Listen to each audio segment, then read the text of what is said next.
Bonjour, je m'appelle Patrick et je suis éducateur canin depuis 10 ans. Mais en réalité, on va pas beaucoup parler d'éducation. Ce que je vous propose ici, c'est un cours en ligne gratuit pour apprendre autre chose, pour faire autrement. Mon premier contact avec ce qu'on appelle communément les signaux d'apaisement a été en 2003 lors d'un stage clicker. J'ai vu pour la première fois une vidéo de Thierry Grugas et à ce moment-là, je me suis posé la question, est-ce que les chiens ont des signaux privilégiés en fonction de telle ou telle situation? La personne qui était là a répondu, je ne sais pas. Et je pense que finalement, le travail que j'ai fait au cours de ces 15 dernières années a été uniquement de répondre à cette question. Pourquoi? Quelles circonstances? Je vous propose un cours en ligne, une formation gratuite. C'est quelque chose que je donne à la communauté des éducateurs en positif, un peu comme un héritage, un peu comme presque un testament, et que vous vous l'appropriez et que vous en fassiez ce que vous voulez. Je vous souhaite une super bonne formation et bien sûr à la fin, vous pourrez me dire tout ce que vous en pensez. À très vite. Alors première question, est-ce qu'on a affaire à une discussion qui est intraspécifique ou interspécifique? Je crois qu'on n'a pas besoin de discuter de ça. Si on se place du point de vue du chien, je pense que il ne se pose pas la question de savoir s'il est en train de communiquer vis-à-vis d'un autre chien, vis-à-vis d'un chat, vis-à-vis d'une chèvre, d'une vache ou d'un humain. Il réagit selon son langage et il va communiquer envers nous, en la matière, j'allais dire presque en l'espèce. Il va communiquer envers nous, mais il communiquerait et il aurait la même réaction, quel que soit l'animal en face de lui. Je prends ça comme exemple. Vous êtes français d'origine et vous êtes installé en Russie depuis 20 ans. Vous parlez russe complètement, vous mangez russe, vous pensez russe. Et d'un seul coup, quelqu'un vous donne un coup de pied. Et là, vous dites « aïe ». Parce que à ce moment-là, à ce moment très précis, vous revenez dans votre première logique, votre premier langage, et c'est le français qui ressort, sûrement pas le russe. L'idée directrice de ce cours, c'est que on va apprendre que les signaux du chien ne sont pas que des réactions à l'environnement, c'est un véritable langage, et la question qu'on va se poser, c'est comment je vais y répondre. Alors, deuxième question, pourquoi c'est important? D'abord, c'est super important pour les éducateurs canins de ne pas se faire bouffer. Point numéro 1. Point numéro 2, ça va permettre de calmer le chien de façon extrêmement importante. Ça va permettre de montrer au chien que vous êtes prêt à rentrer dans sa communication à lui et de vous rapprocher encore plus de son état d'esprit, de son état émotionnel instantané. Évidemment, vous le respectez, si vous êtes là, vous êtes en positif, mais il n'empêche que le but de ça, c'est de se rapprocher au plus près de la façon dont le chien communique. Ainsi, vous verrez un chien s'apaiser et répondre plus facilement à vos demandes, si tant est que vous en avez derrière en termes d'éducation ou autre, ou de rééducation bien sûr. Autre question extrêmement importante que nous dit la science. J'ai trouvé 3 études extrêmement intéressantes. La première étude nous montre que cette analyse de la communication visuelle intraspécifique chez le chien domestique, bien sûr vous avez toutes les références un petit peu plus loin. Ils ont constaté que certains comportements sont apparus plus souvent, particulièrement tourner la tête, etc. Il était statistiquement plus probable que les chiens aient envoyé des signaux plus importants avec des rencontres avec des chiens inconnus. Les signaux habituels, tourner la tête, se lécher, se geler, etc., était statistiquement plus fréquent par l'expéditeur lorsqu'il interagissait avec des chiens inconnus. Pourquoi est-ce que c'est important pour nous? Ça signifie que si vous abondez dans le sens de ce que j'ai dit précédemment, que la communication du chien ne distingue pas la communication inter et la communication intra, si vous acceptez ce postulat, alors c'est extrêmement important pour nous parce que c'est dans la première rencontre que vous allez pouvoir repérer le signal prioritaire, c'est le terme qu'on va utiliser dans la version française, le signal prioritaire de ce chien. Une fois que vous aurez créé une interaction avec lui, ce signal-là, vous ne le verrez peut-être plus. C'est donc extrêmement important que, face à une situation nouvelle, vous voyez ce signal, et ce signal, vous le voyez, vous l'enregistrez, voire même vous le notez. Il va être important pour la suite. Ça veut dire que vous devez observer le chien et plus tard les propriétaires. Parce que ce signal-là, vous le voyez à ce moment-là, et peut-être qu'après, vous ne le voyez plus. La deuxième étude qui est extrêmement intéressante, c'est, on demandait aux chiens, alors pardon, j'ai référencé l'importance de la communication gestuelle, une étude de la communication homme-chien utilisant des informations incongrues.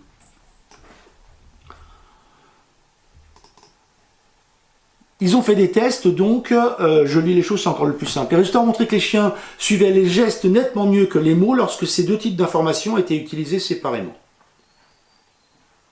Ouais. Pourquoi depuis des décennies est-ce que nous nous échinons à vouloir que le chien réponde à nos ordres verbaux, alors que la science nous dit depuis 2016 que finalement la demande non verbale est plus efficace que la demande verbale.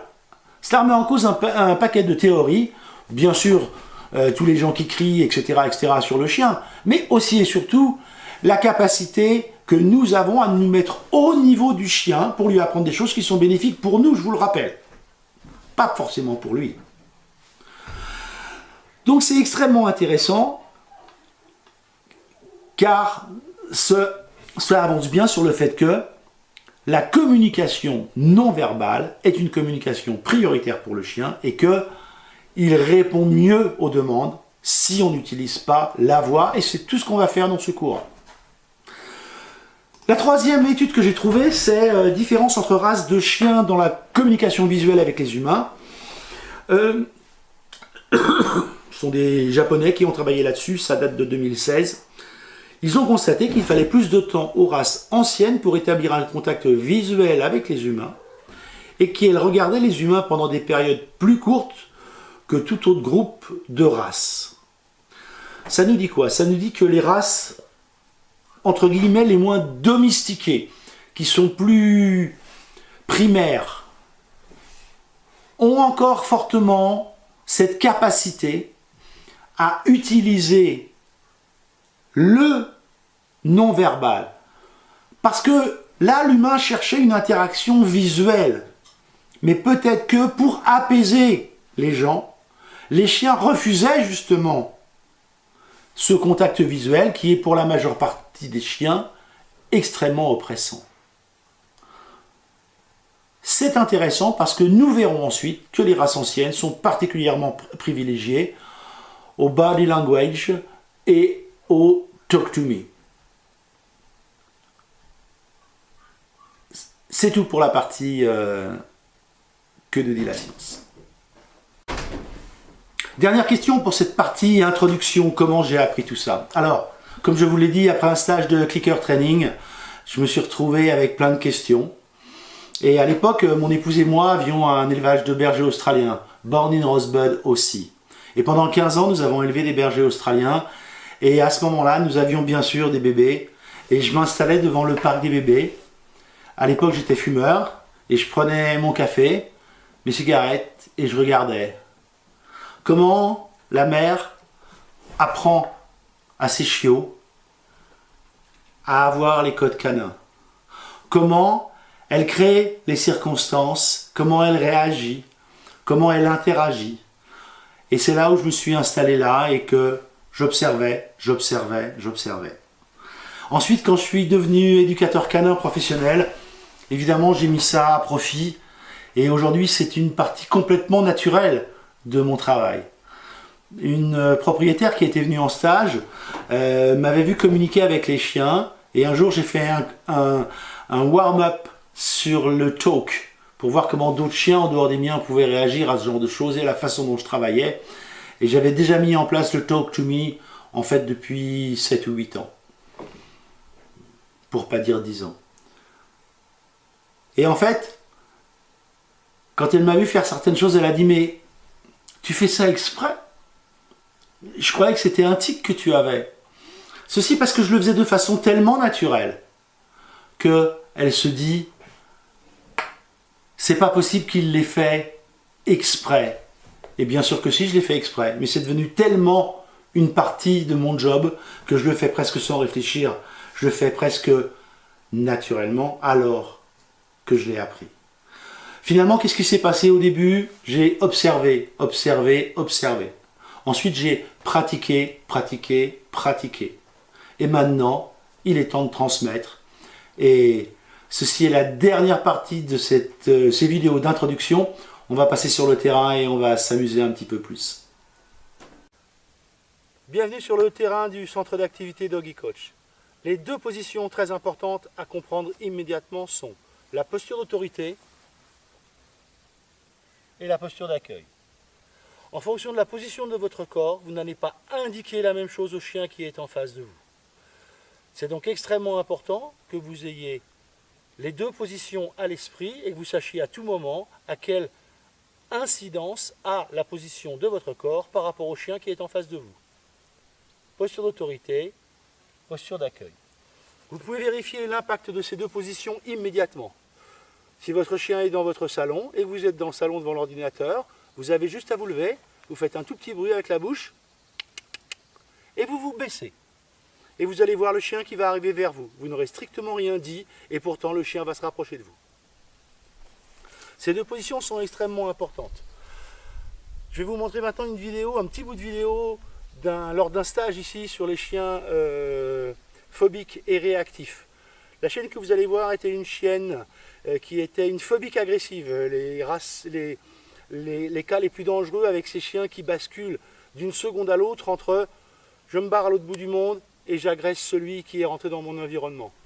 Vous allez voir que j'ai tenté, alors que j'étais absolument certain bien sûr de pouvoir la faire redescendre ensuite, j'ai voulu vérifier si je passais en posture d'autorité, est-ce que cela allait redéclencher son comportement. Donc là vous voyez cette chienne border collie qui repart immédiatement alors que les choses se passaient bien, dès lors que je repasse dans une position haute, dans une position d'autorité trop importante pour elle. Bien sûr après les choses se sont calmées et le non-verbal a bien montré que à tout instant je peux contrôler l'impact que ma présence a ou non sur le comportement et l'état émotionnel instantané du chien. Le deuxième point important que vous devez prendre en compte, c'est que dit votre corps à ce moment-là. Première chose pour interagir avec un chien qui est par exemple de taille moyenne, ceci. Oui, alors pourquoi je prends des bidons et pas des chiens? Eh bien, je vous explique, c'est extrêmement simple. Parce que nous sommes tous pareils. Si je vous avais mis un vrai chien là, qu'auriez-vous fait? Vous auriez regardé le chien et vous ne m'aurez pas regardé. Et ce que je veux, c'est que vous appreniez bien la gestuelle que vous devez obtenir. C'est un truc que j'utilise dans mes cours en ligne, c'est extrêmement pratique, ça vous oblige à être focus sur moi pour une fois et pas focus sur le chien. Donc si j'ai affaire à un grand chien, peut-être que cette distance-là sera suffisante. Et là, je vais pouvoir interagir avec lui et éventuellement passer en posture d'accueil. Mais si par contre, j'ai un chien plus petit, je suis à la même distance, particulièrement quand vous êtes un homme grand comme moi d'1m90, alors cette distance est trop réduite.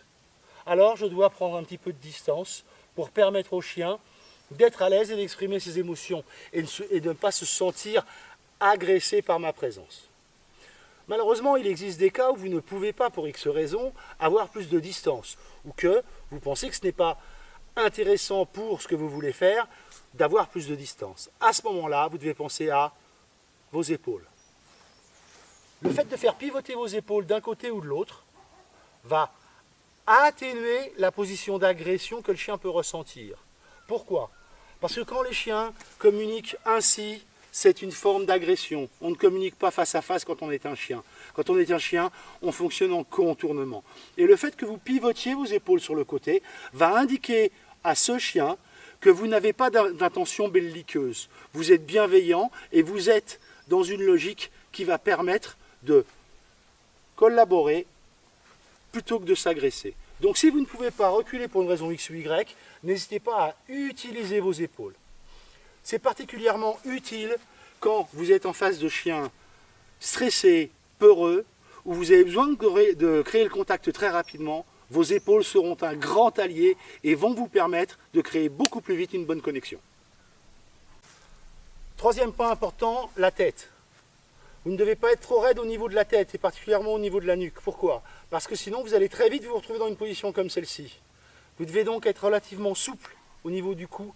Et la tête, si elle bouge légèrement, et c'est toujours un petit peu mieux. Easy. Vous allez pouvoir ainsi être beaucoup plus fluide et donner l'impression que vous êtes très à l'aise au chien, alors qu'en réalité, peut-être que vous êtes en train de stresser à l'intérieur. Mais il n'empêche que cela va vous permettre d'être plus tranquille et d'être serein. Et en tout cas, c'est l'impression que vous voulez donner au chien qui est juste en face de vous. Quatrième point extrêmement important, les mains. Pourquoi les mains? Parce que ce sont les premiers générateurs de gestes parasites. Je commence à travailler le chien avec cette main-là et puis mon autre main est à côté parce que j'ai besoin d'en garder un petit peu pour l'équilibre. Et à ce moment-là, qu'est-ce qui va se passer? Le chien va jeter un petit coup d'œil sur la main gauche alors que je veux qu'il se fixe sur ce que ma demande de la main droite. C'est donc extrêmement important que vous sachiez à tout moment qu'est en train de dire, qu'est en train de demander, involontairement bien sûr, ma main gauche. Si vous êtes droitier, bien sûr. Donc, ce que je vous propose, c'est soit de mettre la main dans le dos, soit de mettre la main le long du corps, soit mettre la main dans la poche. Au moins, vous êtes tout à fait certain de pouvoir travailler sereinement avec cette main-là. Deuxième point extrêmement important. On est tous en positif ici, je le suppose en tout cas, et donc ça paraît évident qu'on ne va pas agir sur le chien avec une main, prenons l'exemple du chien moyen, avec une main qui va venir par-dessus comme ça. Évidemment, dans ces cas-là, si le chien recule, il a tout à fait raison de le faire. Mon approche est complètement agressive. Donc ma main doit venir comme ça, c'est ce que tout le monde vous dit. Sauf que souvent, ça ne suffit pas. Pourquoi? Votre main doit toujours entrer en interaction avec le chien en dessous de la ligne de dos du chien. Ainsi, ça donne ça.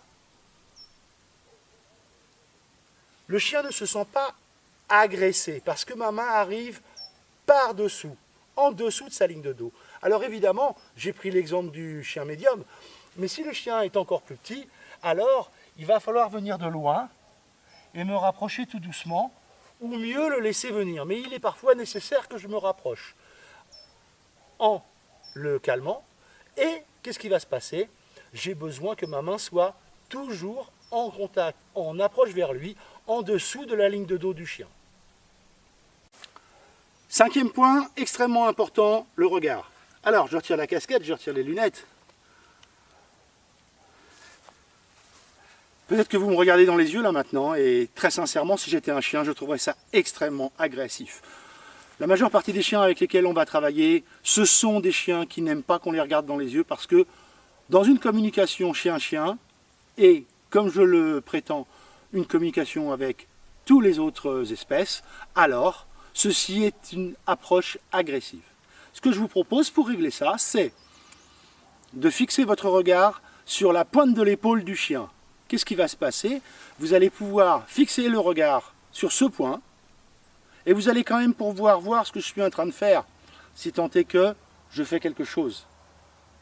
Vous ne perdez pas votre capacité à analyser la situation et vous évitez de mettre le chien dans une situation inconfortable. Et en fonction de ce que vous avez besoin de faire avec ce chien ou que vous avez besoin d'obtenir de calme, de poser, de réflexion du chien, vous ne le mettrez pas en situation d'alerte. Alors dans cette nouvelle partie, nous allons parler des signaux dits d'apaisement. Alors, je dis tout d'abord signaux d'apaisement. J'ai un problème avec le terme signaux d'apaisement. En anglais, on a calming signals. Et l'accent tonique, le mot fort dans calming signals, c'est signals. Quand on le traduit en français, ce qui est une traduction juste, on est sur signaux d'apaisement. Et là, le mot principal, c'est apaisement. En réalité, toute la communication canine n'a pas vertu d'apaisement. Elle a parfois une velléité agressive, bien sûr, mais elle a aussi une volonté de prendre le leadership instantané. Elle a une volonté d'apaisement, parfois, souvent, mais pas toujours. Donc le terme, à mon sens, dans sa traduction, n'est pas extraordinaire en français. Le but de ça, dans un premier temps, c'est d'observer sans interpréter. C'est ce qui m'a permis pendant des années d'avancer et de petit à petit trouver des repères.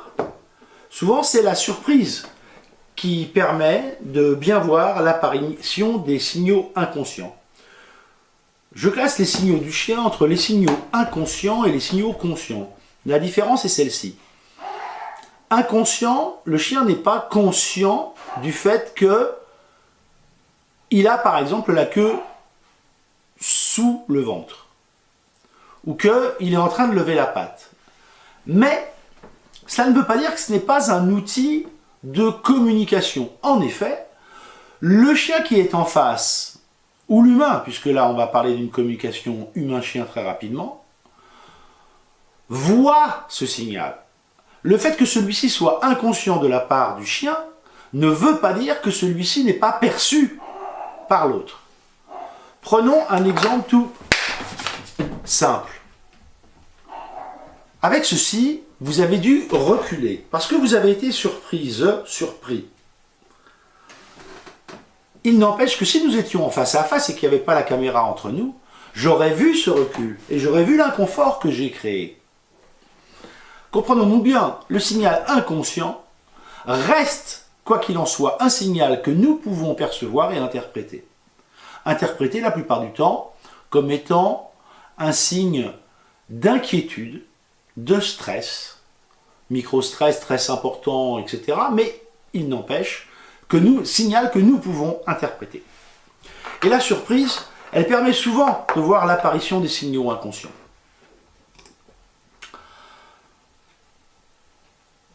Les questions que je me suis posées toutes ces années, c'est tous les chiens se comprennent comment? Comment font-ils pour se comprendre les uns des autres? On dit souvent des chiens qu'il ne leur manque que la parole.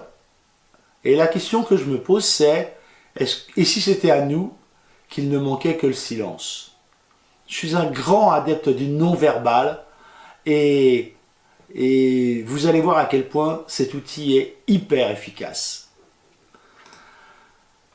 Ont-ils besoin de la parole pour se comprendre? La réponse est non. Dans cette vidéo, on va parler de beaucoup de choses, mais un point ne va pas être abordé puisque la discussion porte sur une interaction non verbale.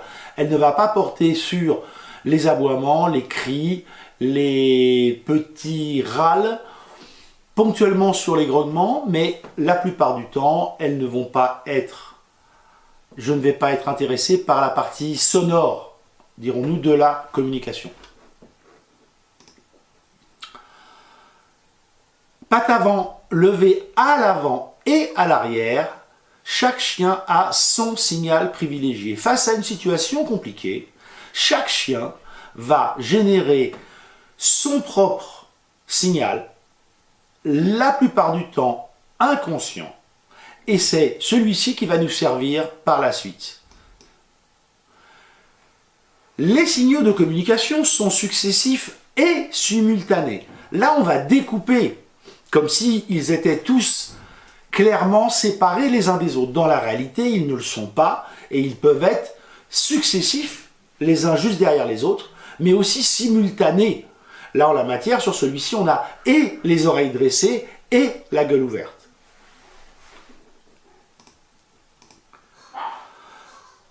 Parlons maintenant de tous les signaux qui font partie de la communication canine, mais qui ne vont pas nous intéresser pour le Talk to Me. Le premier, c'est la posture haute. Dans la posture haute, la plupart du temps, on a un déclenchement sous peu. C'est d'autant plus important quand on a, qui plus est, une queue haute fixe.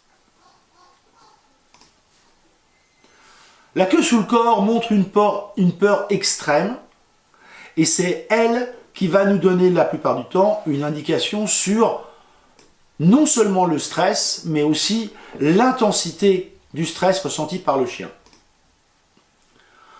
Dès lors qu'on a une queue qui est haute et qui bat gauche-droite, on part de l'idée que cette interaction va être amicale. Elle a aussi pour vertu d'apaiser le chien d'en face en lui montrant que la relation voulue par ce chien qui bat la queue haute et droite a vertu à l'apaisement de l'autre chien. La patte en l'air égale le stress. Clair. Dévoiler les dents avec ou sans grognement est un signe de menace. On peut d'ailleurs se demander comment le chien interprète nos sourires, par exemple.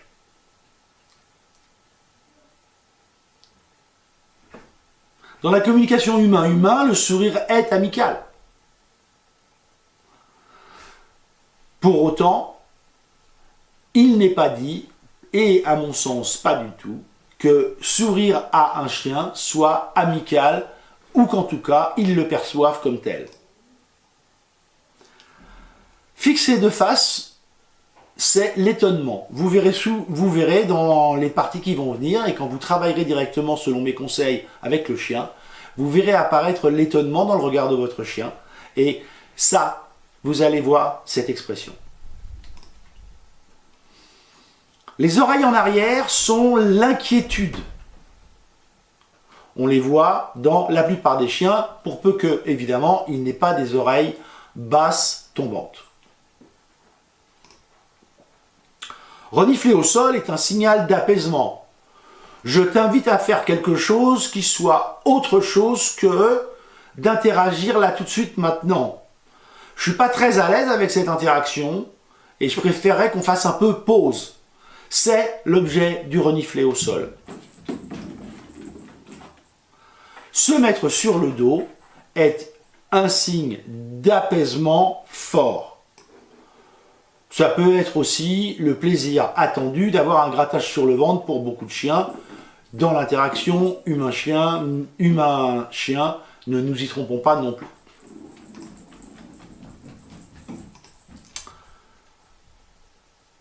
On va aborder les signaux maintenant, qui sont des signaux qui vont nous intéresser de façon prioritaire pour ce qu'on veut faire et instaurer une autre forme de communication avec le chien et mettre en place le Talk to Me.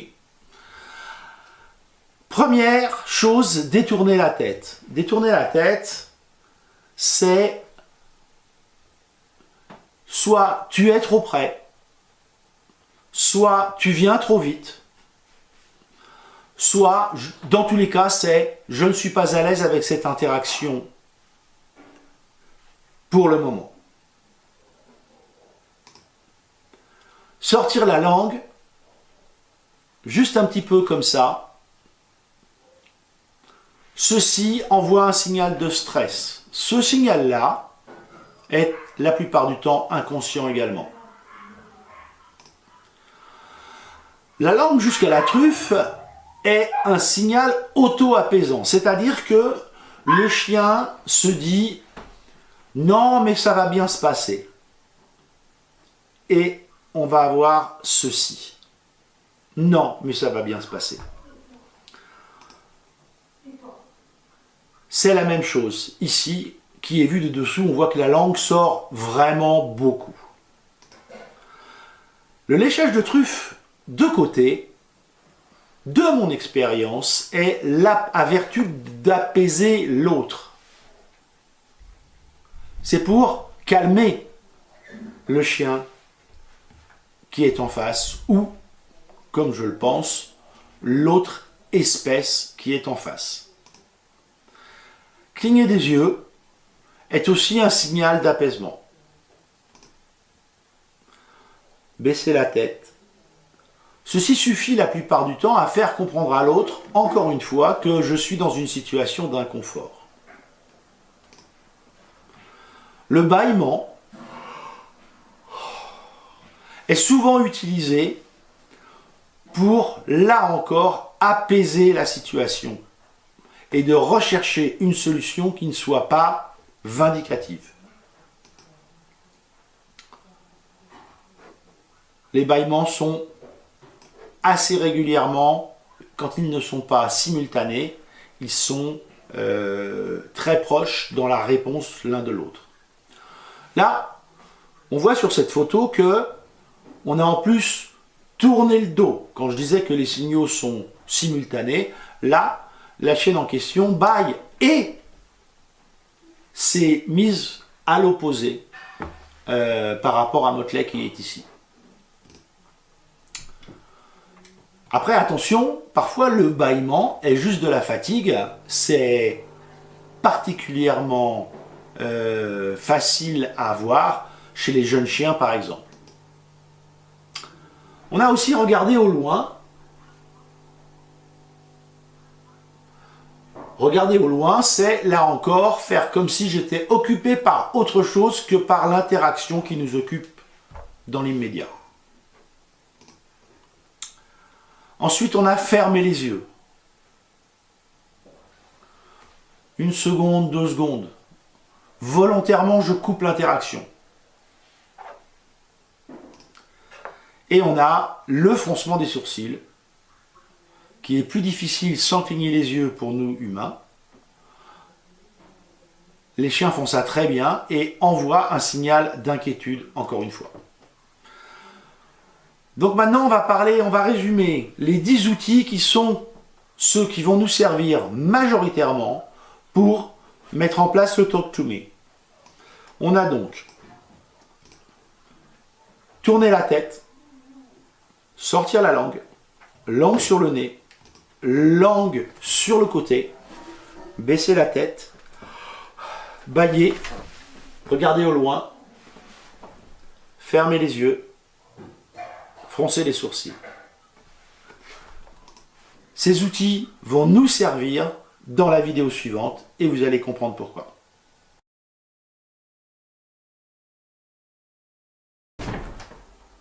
Dans cette deuxième partie, nous allons voir comment nous allons mettre en place le Talk to Me et comment nous allons créer les situations, créer la situation qui va permettre au chien de comprendre que nous allons commencer à discuter dans un autre langage. Le principe est le suivant, vous allez trouver un endroit calme, un moment calme, alors c'est pour les uns après une balade, pour les autres ça va être en fin d'après-midi, peu importe, il faut que vous soyez vous particulièrement cool et que le chien soit aussi particulièrement cool. À ce moment-là, ce qui va se passer, c'est que vous allez commencer par émettre le signal privilégié que nous avons vu dès le début. Le signal qui est le signal le plus stressant, entre guillemets, pour le chien, puisque c'est généralement un signal inconscient qu'il produit sous l'effet de la surprise. Ce signal peut être ça, comme il peut être ça. Peu importe ce que ça va être, il n'empêche que vous allez produire ce signal-là. Dans un premier temps, vous allez voir l'étonnement dans les yeux du chien. Une fois que vous aurez vu l'étonnement dans les yeux du chien, il va vous envoyer un signal. Pour peu que ce signal soit un signal facial, quel que soit ce signal, vous allez lui répondre dans une position miroir. C'est-à-dire, si le chien tourne sa tête de ce côté, vous allez tourner la tête de l'autre côté. Si le chien fait ça, vous allez faire ça.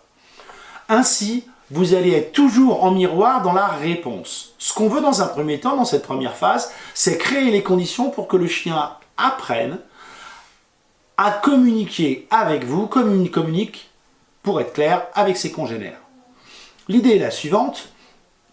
Une fois que vous avez créé la situation, vous retenez la séquence dans laquelle il a produit ces signaux.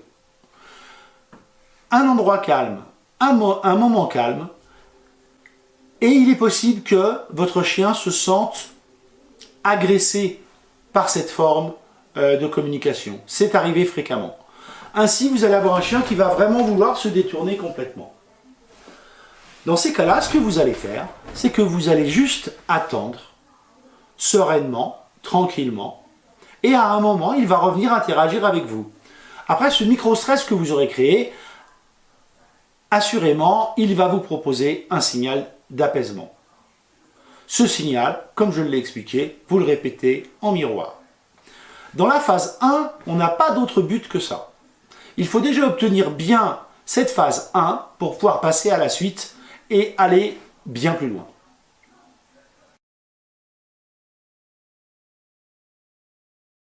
Dans cette vidéo, nous allons maintenant vous entraîner. Je vais décider maintenant t'entraîner pour que tu puisses avoir les bons réflexes. N'oublie pas, la réponse doit venir quasiment instantanément et tu dois pouvoir très rapidement envoyer le même signe en retour et en miroir. L'idée directrice ici, c'est que il faut que tu t'habitues à tous ces signaux. Tous ces signaux que j'envoie. En plus, c'est vraiment cool parce que tu n'es pas vraiment en face de moi. Et quoi qu'il se passe, même si tu te loupes, ça n'a pas beaucoup d'importance. Mais, quand même, à un moment, il va bien falloir que tu t'habitues à répondre extrêmement rapidement aux signaux qui peuvent arriver. Pour une simple et bonne raison. C'est que les signaux ne sont à la fois simultanés et consécutifs extrêmement rapidement. Ça veut dire que le chien est capable d'en émettre 2 à la fois et ceci va nous donner une indication sur l'intensité du léger mal-être ou de l'important mal-être dans lequel il est à ce moment-là. On essaye ?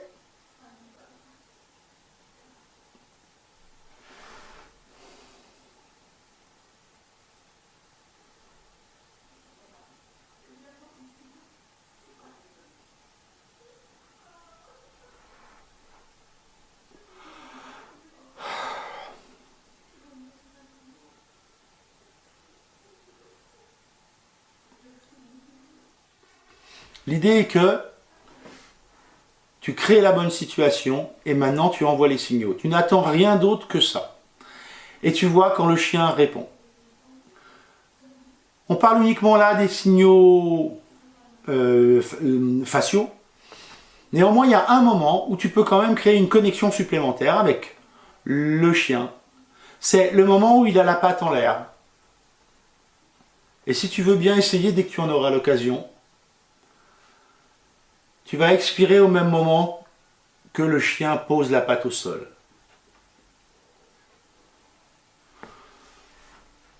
C'est un outil extrêmement puissant et tu vas voir à quel point le chien va s'apaiser en remarquant cela. Ces différents points, c'est cette première phase qui doit nous permettre de faire comprendre au chien que l'on commence à communiquer dans une autre forme de communication qui d'ailleurs est sa forme de communication à lui et non plus la nôtre.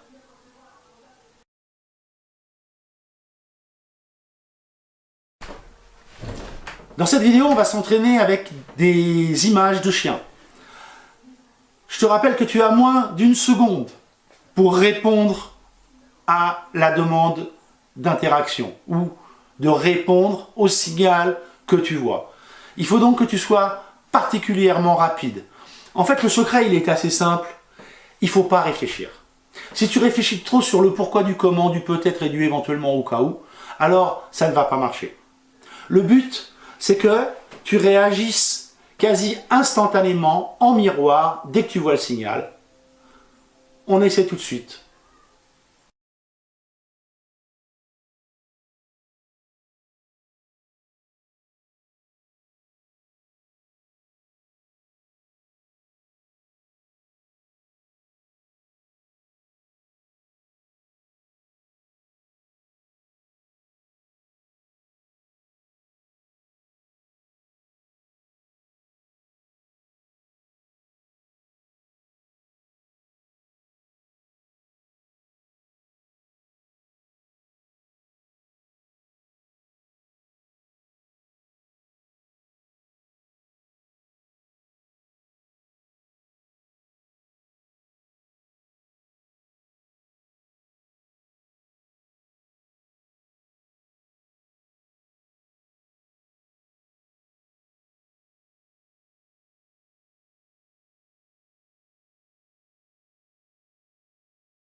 Et si maintenant on essayait avec des vrais chiens? Voyons ça tout de suite.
Question suivante, à quoi ça va servir? Eh bien, c'est extrêmement simple. Si vous êtes un propriétaire de chien, vous allez pouvoir voir immédiatement, grâce à ce programme, à quel moment le chien a un tout petit peu de stress, à quel moment le chien est un tout petit peu en inconfort. Le fait de lui répondre instantanément va lui permettre de savoir que la situation n'a pas de raison d'être anxiogène. Ça va vous permettre de travailler véritablement la connexion avec votre chien et ça va vous permettre de créer une autre forme de relation qui n'est pas basée sur les demandes habituelles qui sont des demandes verbales ou des demandes de faire quelque chose. Vous allez travailler sur un autre niveau et vous allez pouvoir avoir un chien beaucoup plus calme, beaucoup plus posé. Si vous êtes éducateur canin professionnel, répondre très rapidement aux demandes du chien va vous permettre de créer une connexion quasiment comme ça. Parce que évidemment, en tant qu'éducateur canin, en positif bien sûr, vous allez pouvoir capter toutes les toutes petites sensibilités, toutes les petites modifications que le chien va nous émettre. Le fait de lui répondre instantanément, vous allez voir à quel point c'est efficace pour le rassurer, pour l'emmener un petit peu plus loin, pour lui montrer que c'est vraiment formidable ce qui va se passer. Vous allez le rassurer instantanément. C'est particulièrement utile pour les chiens phobiques, mais pas seulement. Vous allez pouvoir mettre en place immédiatement et mieux travailler en connexion avec ce chien. Et accessoirement, vous allez même pouvoir montrer aux propriétaires d'autres possibilités de communiquer avec leur chien.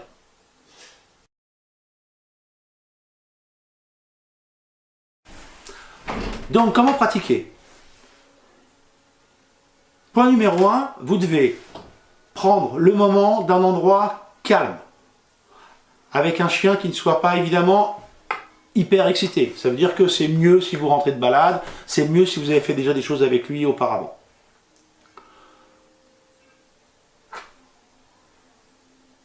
Tous les chiens ne vont pas fonctionner dans le Talk to Me for Dogs. Pourquoi? Point numéro 1. Les chiens qui sont trop habitués à faire des choses sur demande.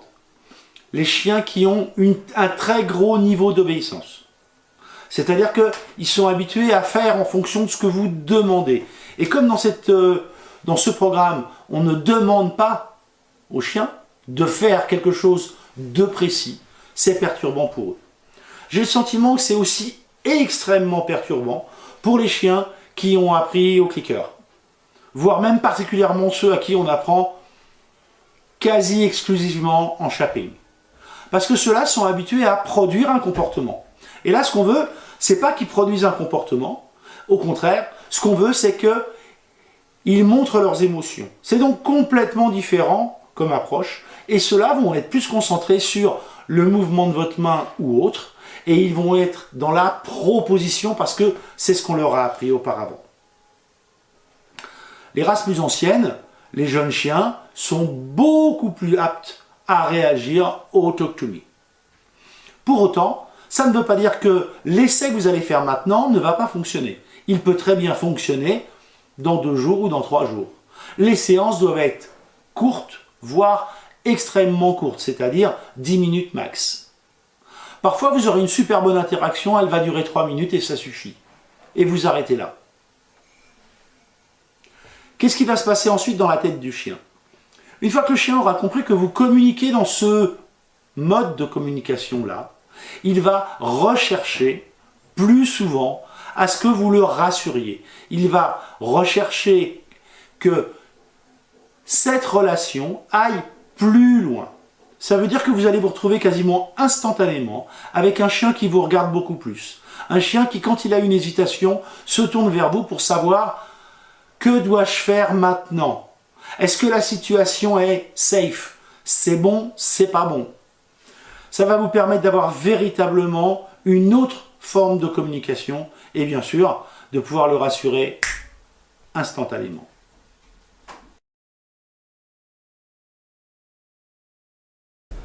Et maintenant, à la fin de tout ça, qu'est-ce qui va se passer? Alors vous allez faire un peu de talk avec le chien, ça va durer quelques minutes. Et là, d'un seul coup, il va se rapprocher de vous et il va devenir complètement apaisé. Il va devenir complètement calme, complètement détendu. J'ai presque envie de dire liquide.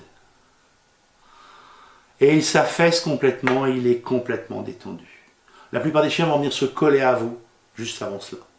C'est un moment merveilleux et j'espère que vous allez pouvoir en bénéficier et échanger ce merveilleux moment avec votre chien. Si ça ne marche pas tout de suite, c'est peut-être que vous êtes trop près. C'est pas le bon moment, c'est pas le bon endroit. Ça vaut la peine de réessayer quelques fois et de voir si ça fonctionne. Vous allez avoir 2 nouveaux outils et ces nouveaux outils vont vous permettre de faire autre chose autrement. Et j'espère que vous allez vous régaler avec ces techniques.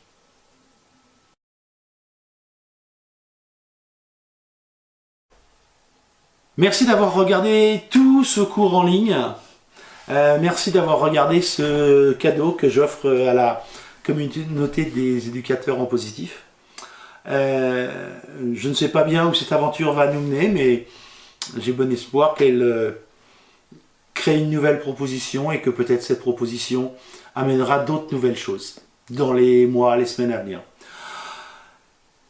J'ai mis un lien parce que je vais peut-être proposer dans les mois à venir d'autres ressources pour que vous puissiez aller encore un petit peu plus loin. Donc inscrivez-vous si ça vous tente et puis il sera toujours temps de voir si ce que je vous propose par la suite vous intéresse. Je vous dis à très bientôt et encore merci pour tout.